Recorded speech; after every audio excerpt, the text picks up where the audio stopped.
O Senhor esteja conosco. Ele está no meio de nós. Proclamação do Evangelho de Jesus Cristo, escrito por Mateus.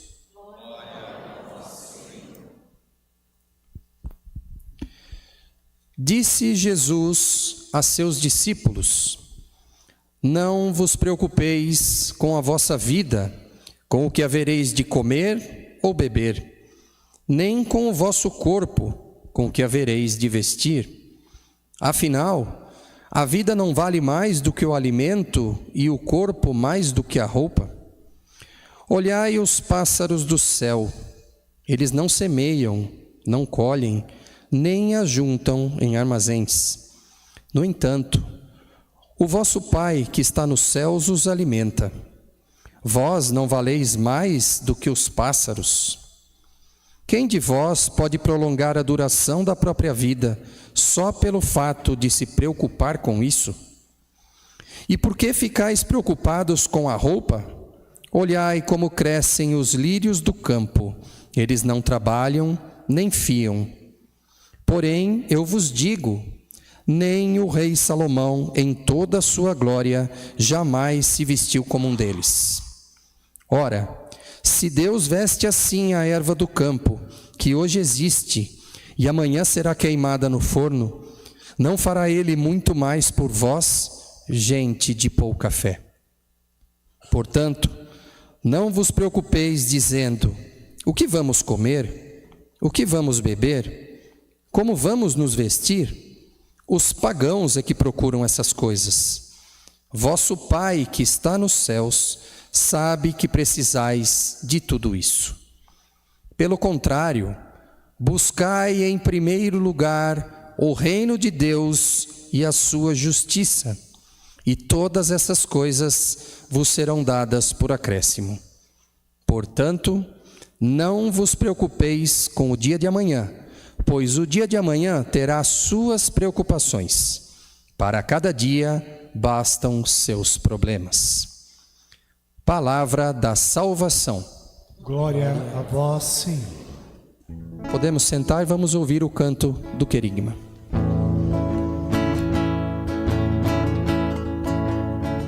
Porque acumular tesouros na terra, se a ferrugem e a traça os consomem, guarda para ti tesouros do céu, guarda para ti tesouros do céu. Porque acumular tesouros na terra, se a ferrugem e as traças consomem, guarda para ti tesouros no céu, guarda para ti tesouros do céu. Porque te preocupas com o vestir, porque te preocupas com o vestir. Olha, o lírio dos campos não se afadigam e nem tecem, porém nem Salomão jamais se vestiu com um deles. Porque acumular tesouros na terra, se a ferrugem e a traça os consomem, guarda para ti tesouro do céu, guarda para ti tesouros do céu. Porque te preocupas com o alimento, porque te preocupas com o alimento. Olha, as aves do céu não semeiam, nem ceifam, mas o eterno amor cuida o seu sustento, porque acumular tesouros na terra, se a ferrugem e a traços consomem, guarda para ti tesouros no céu, guarda para ti tesouros no céu, porque te preocupas com o vestir, porque te preocupas com o alimento. Não te preocupes, procura antes o reino dos céus, e tudo o resto terás por acréscimo, porque acumular tesouros na terra, se a ferrugem e a traços consomem, guarda para ti tesouros do céu, guarda para ti tesouros no céu.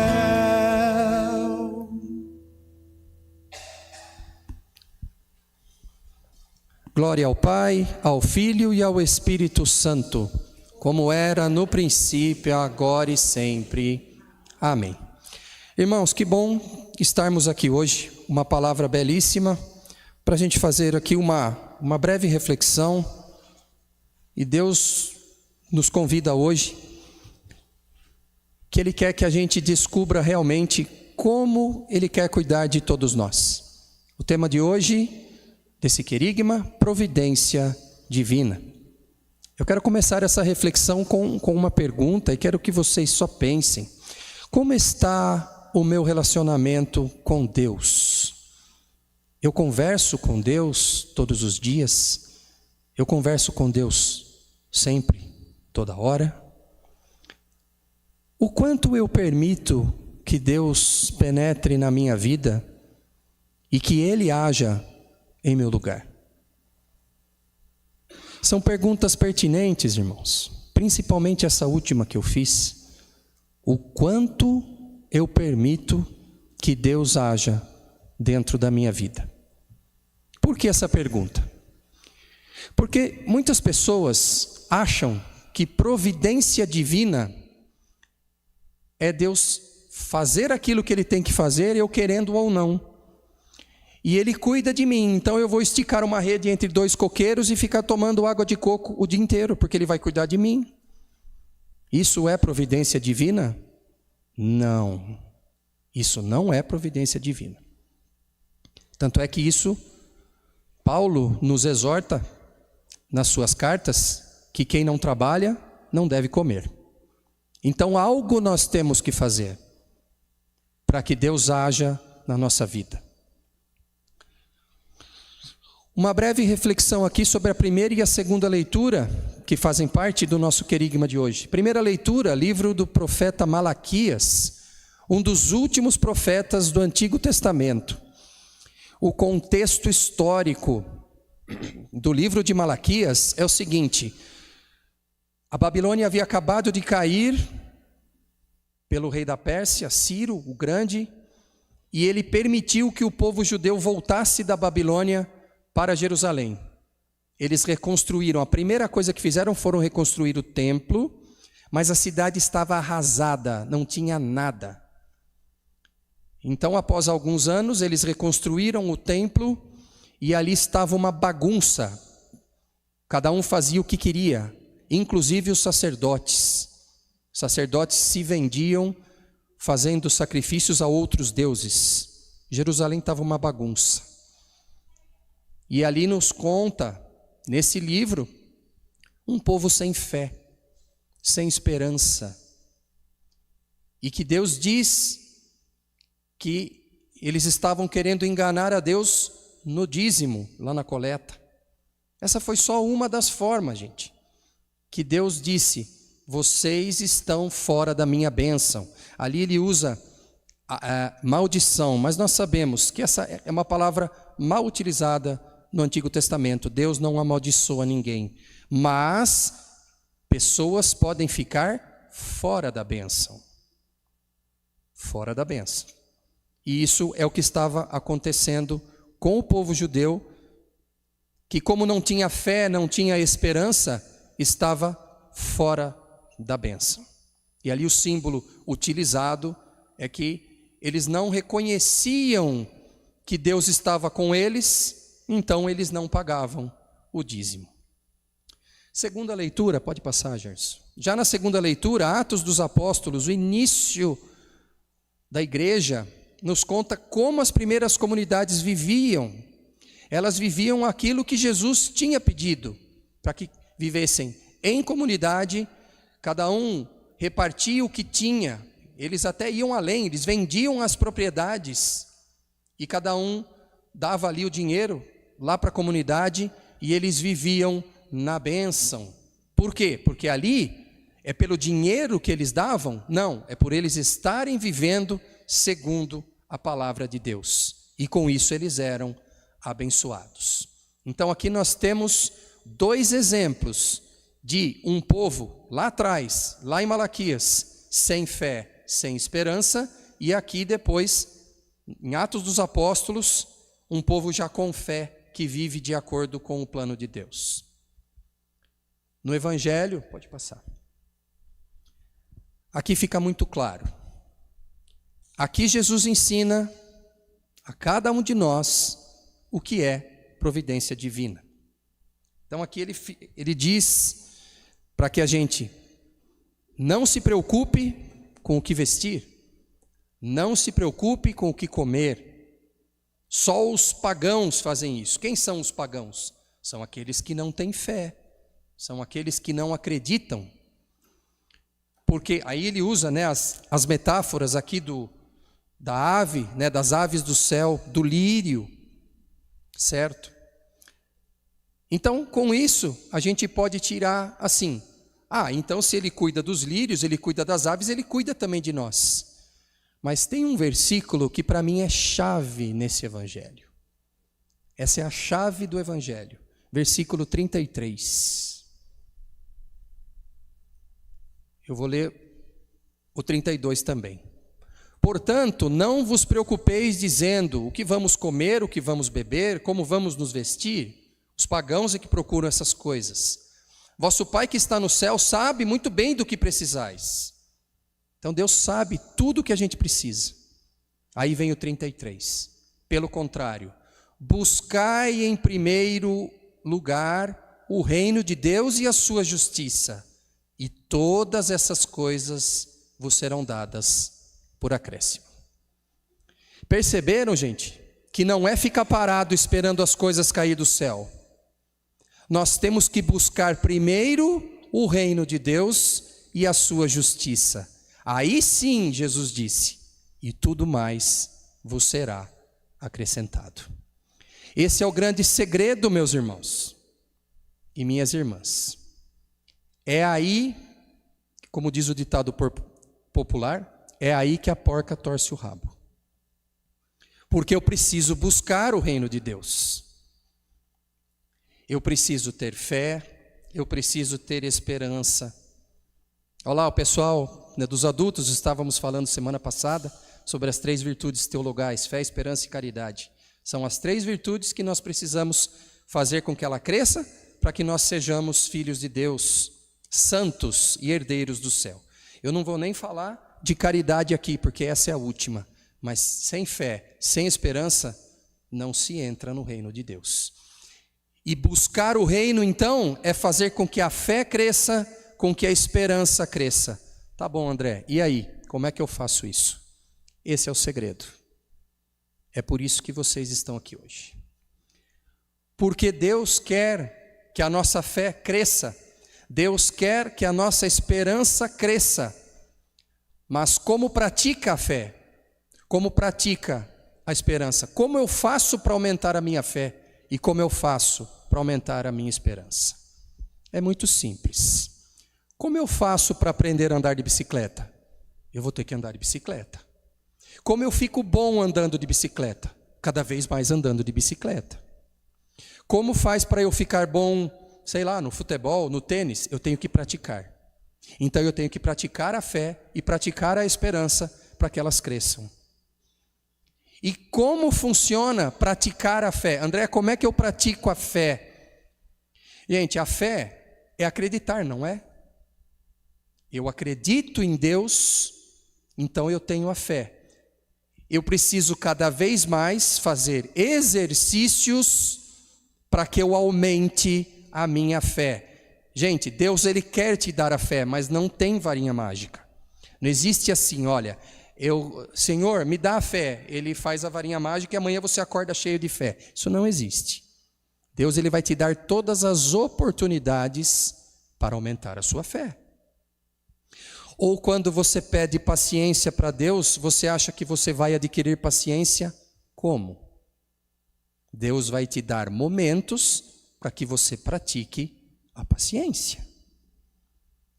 Tem gente que pede para ter paciência com o marido, para ter paciência com a esposa, e a hora que Deus dá uma oportunidade para ficar quieto, solta o verbo. E como que eu pratico então a esperança? O que é a esperança? A esperança é quando eu espero em Deus. Esperança é esperar. E Deus nos dá as armas para a gente aumentar a nossa fé e para nós aumentarmos a nossa esperança. Como que eu aumento a fé? Principalmente através da oração e através de atos de fé, que é atos de acreditar. Principalmente acreditar que Deus te ama e que Deus quer o melhor para você. Só que muitas vezes o que Deus quer para nós não é o que a gente quer. É aí que o caldo entorna de novo. Acreditar que Deus quer o melhor para nós é ter fé. É o primeiro passo, gente. Ou alguém aqui tem alguma dúvida de o que Deus quer para mim é melhor do que muitas coisas que eu quero para mim? Se alguém aqui tem alguma dúvida que o que Deus quer para mim é melhor, olha para cá. Olha para Jesus. O quanto Deus deu, o quanto Jesus deu na cruz por cada um de nós. Quanto? Tudo. Tudo. Um Deus que se fez homem, se rebaixou e ele ficou abaixo de nós, porque ele foi crucificado como um bandido. Tudo isso para nos salvar. Então ele sabe o que é melhor para a gente. Quando eu não acredito nisso, e eu falo, tá, Deus está me pedindo uma coisa, mas eu vou fazer outra, isso é falta de fé. Não é assim que cresce a nossa fé. E a nossa esperança? Como que ela cresce? Praticando atos de esperança. É quando eu espero em Deus e não espero em mim mesmo. Isso é praticar atos de esperança. Então, gente, esse versículo 33, ele é a chave desse evangelho. Como eu busco o reino de Deus? Tendo fé e me jogando em seus braços, acreditando que o que Ele quer é o melhor para mim, porque Ele morreu por mim na cruz. Mas hoje também, lá na primeira leitura, nós falamos do dízimo. E o que é o dízimo? O dízimo é uma graça que Deus quer nos dar para que nós consigamos viver em comunidade.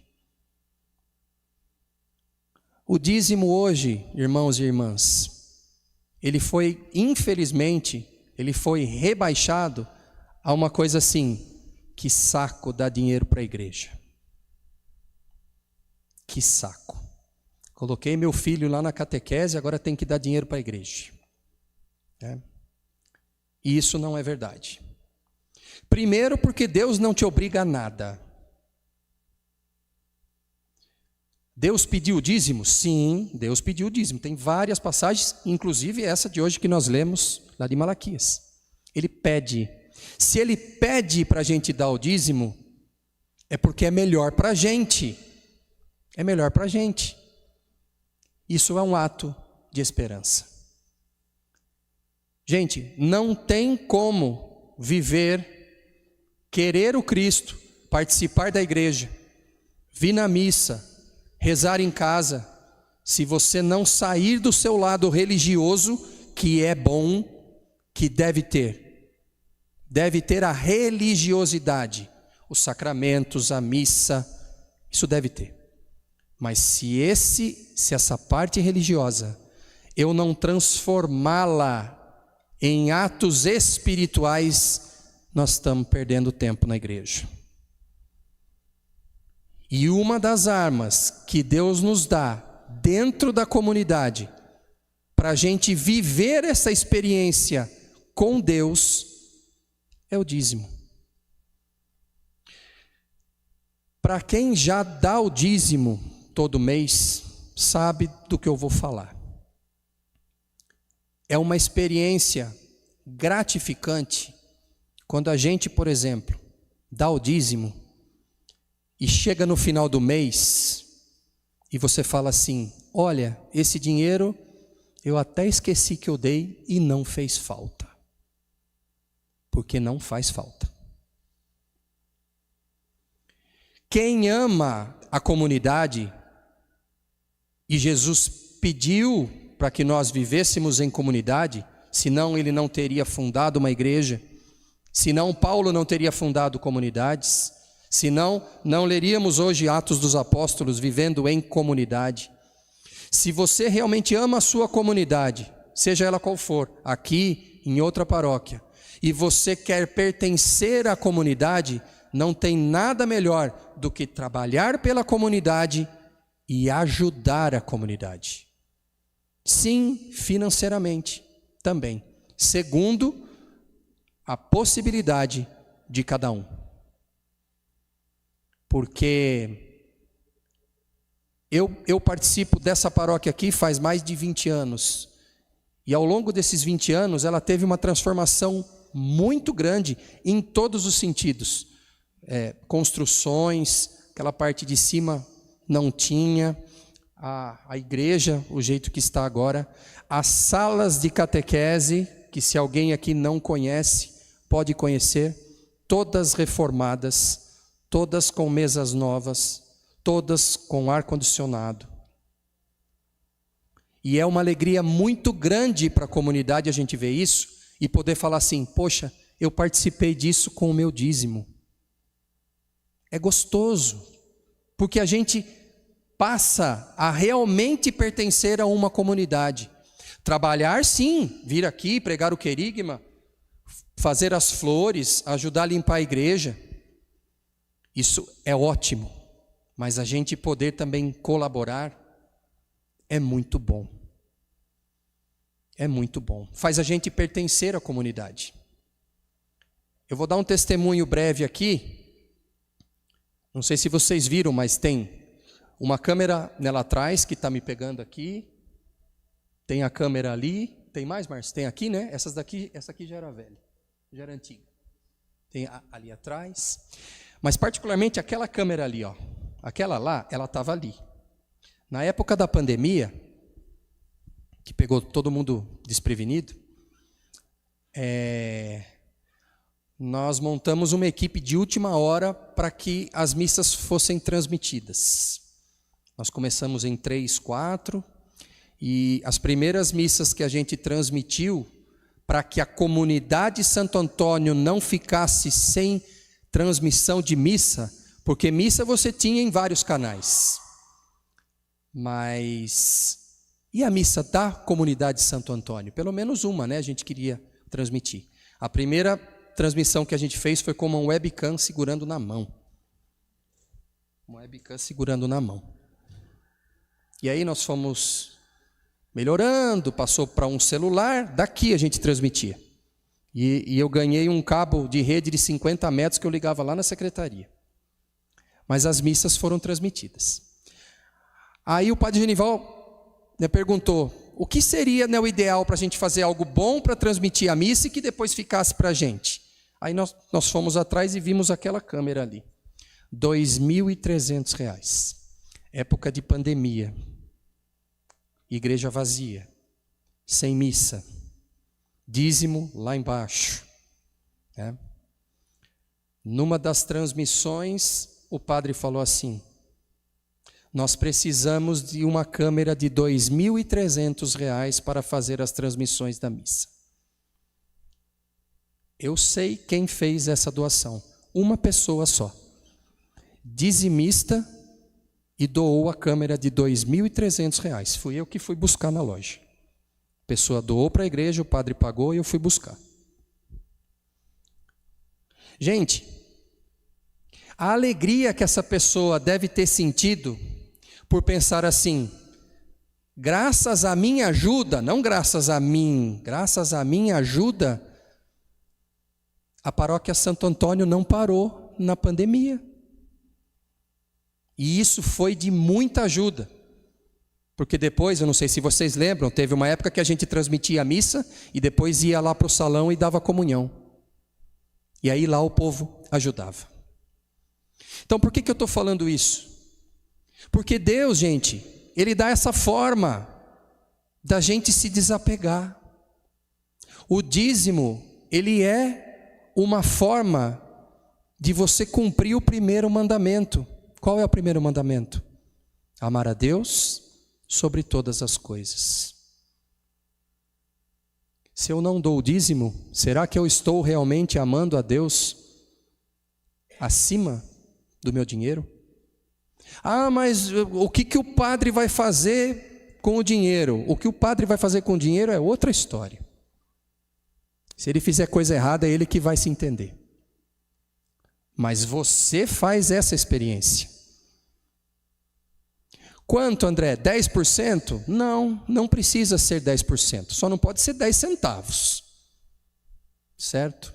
Porque na verdade, gente, quando você reconhece que tudo que você tem vem de Deus, e Ele está pedindo uma pequena parcela de volta, uma pequena parcela, seja ela qual for, para ajudar a igreja, você está reconhecendo que tudo que você tem vem dele. O dízimo, ele tem 3 dimensões dentro da igreja. Ele tem a dimensão missionária, que é uma parte lá do dinheiro vai para as missões, para padres que estão longe, vai para Roma, vai para a Terra Santa, né? Tem o óbolo de São Pedro que chama, né? Isso, vai para as missões, é por causa do mês missionário, né? Vai para Roma, vai para a Terra Santa, dimensão missionária. A dimensão comunitária, que é ajudar a pagar as contas da paróquia. É gostoso chegar aqui e está tudo limpinho, né? A igreja clara. Quem não veio hoje vai poder assistir porque tem câmera e estão filmando. É muito bom. Vocês fazem ideia quanto que a paróquia gasta de luz por causa de ar-condicionado? É uma enormidade. Essa é a dimensão comunitária. E a dimensão social, ajudar os mais necessitados. Tem dia que forma fila ali, né, Gerson? De gente que vem pedir bujão de gás, vem pedir para pagar uma conta de luz, pede dinheiro para pegar um ônibus e voltar para a cidade. A paróquia ajuda, cestas básicas, e aí vai. Agora, estamos ajudando o padre que está no Pará. Como é que é o nome do padre? Padre Venilton. O padre Venilton é no Pará? Que está fazendo missão, né? O padre Venilton está no Pará fazendo missão. E uma parte do dízimo a paróquia separa para dar para o padre Venilton, que está no Pará, porque lá é muito pobre. O dízimo de lá é pequeno. Teve uma época aqui que o padre Adriano, que foi pároco nosso aqui, estava em Moçambique, diocese de Pemba, na África. Eu perguntei uma vez para ele quanto dava o dízimo mensal lá. Dízimo mensal lá da paróquia dele. Falou que girava em torno de 20 a 30 reais. Como que alguém vai conseguir? Não dá nem para comprar partícula de hóstia, né, para fazer missa. E uma época aqui, a paróquia reservava 10% do que arrecadava no dízimo e mandava para o padre Adriano, lá na África. Veja, a paróquia dando o dízimo. De todo o dízimo que entrava, 10% ia para o padre Adriano. É uma alegria muito grande eu poder chegar e falar assim, eu, com o meu dízimo, eu ajudei o padre Adriano lá na África. Irmãos, para a gente fechar aqui, o dízimo, ele é uma oportunidade que Deus nos dá de participar do seu projeto de salvação. Olha como é forte isso. Por quê? Como que Deus nos salva hoje? Através da Santa Igreja. Nós estamos no tempo do Espírito Santo, tempo da igreja. Deus hoje nos salva através da igreja. Jesus está presente na igreja e nós precisamos da ação evangelizadora. Deus quer que você faça parte da ação evangelizadora. Deus quer que você contribua para que almas sejam salvas. É pouco isso? É pouco? Salvar almas? Evangelizar? Não. Eu quero fazer um convite então a todos vocês. Para quem já é dizimista, glória a Deus, que Deus abençoe. Para aqueles que não dão o dízimo ou estão pensando, eu faço aqui um convite, até em nome do Padre Genival. Contribua durante 3 meses. Se você nunca deu nada, contribua, mas com o dízimo, tá? Não é para dar 10 centavos, tá bom? Não precisa ser 10%. Faça essa experiência. Dê o dízimo agora em dezembro, né? Estamos já no final de novembro.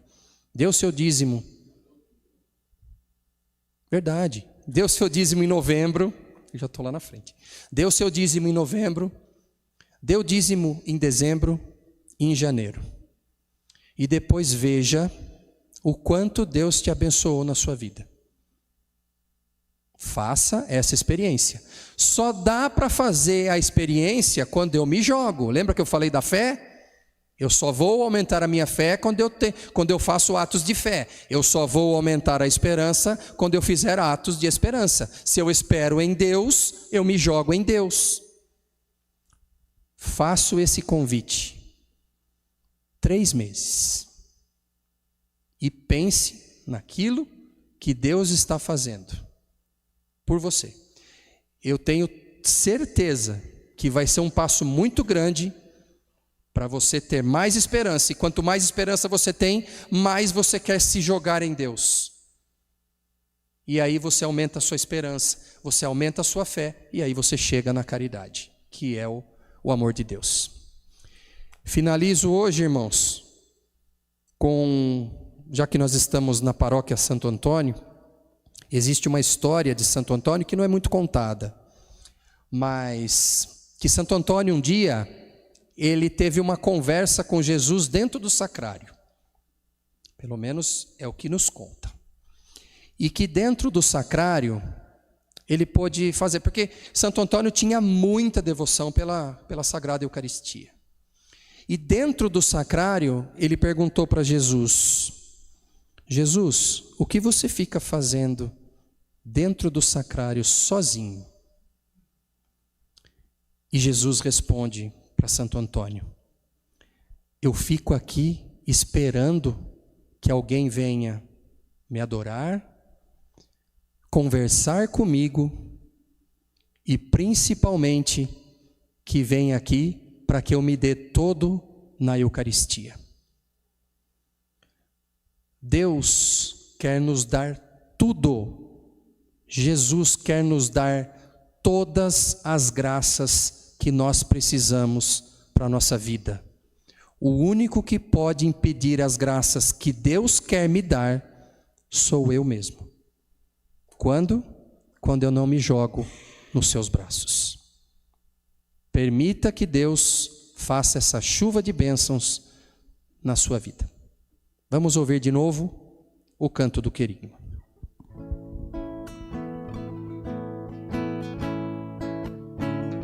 Porque acumular tesouros na terra, se a ferrugem e a traços consomem, guarda para ti tesouros do céu, guarda para ti tesouros do céu. Porque te preocupas com o vestir, porque te preocupas com o vestir. Olha, os lírios do campo não se afadigam e nem tecem, porém nem Salomão jamais se vestiu com um deles. Porque acumular tesouros na terra, se a ferrugem e a traços consomem, guarda para ti tesouros do céu, guarda para ti tesouros do céu. Porque te preocupas com o alimento,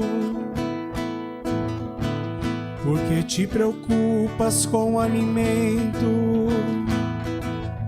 Olha, as aves do céu não semeiam, nem ceifam, mas o eterno amor cuida do seu sustento. Porque acumular tesouros na terra, se a ferrugem e a traços consomem, guarda para ti tesouros do céu, guarda para ti tesouros no céu. Porque te preocupas com o vestir,